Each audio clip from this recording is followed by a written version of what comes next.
네, 보신 것처럼 기초연금 제도는 시행되기 전부터 여러 가지 부작용이 예견됐었습니다.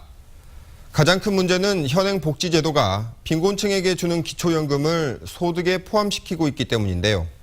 국회도 이런 문제점을 지적하고 나섰습니다. 계속해서 박수인 기자가 보도합니다.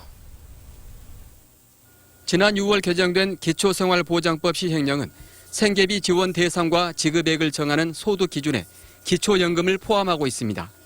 다시 말해 기초연금을 받으면 소득이 늘어나는 것으로 간주돼 그 액수만큼 생계비 지원이 깎이는 겁니다.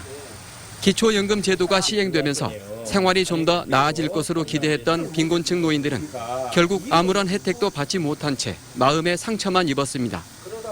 어쩔 수 없이 도움을 받고 있는 사람들에게 이렇게 가슴 아픈 못을 박은다면 진짜 이건 다시 한번 생각해 봐야 할 문제가 아니겠느냐.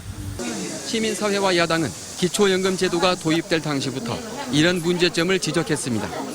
기초연금 제도가 소득 하위 70%를 대상으로 하는 보편적 복지 차원이기는 하지만 빈곤층에게 실질적인 혜택이 가지 않으면 상대적인 박탈감을 줄 수 있기 때문입니다.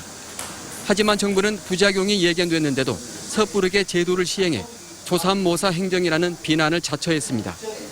국회 입법조사처도 국감 정책 자료를 준비하는 과정에서 기초연금 제도의 이런 문제점을 지적하고 나섰습니다. 기초생활보장수급자들에게는 오히려 증가하지 않으니까 조금 취지에 좀 반하지 않느냐 하는. 야당도 탈 많은 기초연금 제도를 손질해야 한다는 목소리를 높이고 있어서 올 정기국회와 국정감사에서 논쟁거리가 될 것으로 보입니다. MBC 뉴스 박수인입니다.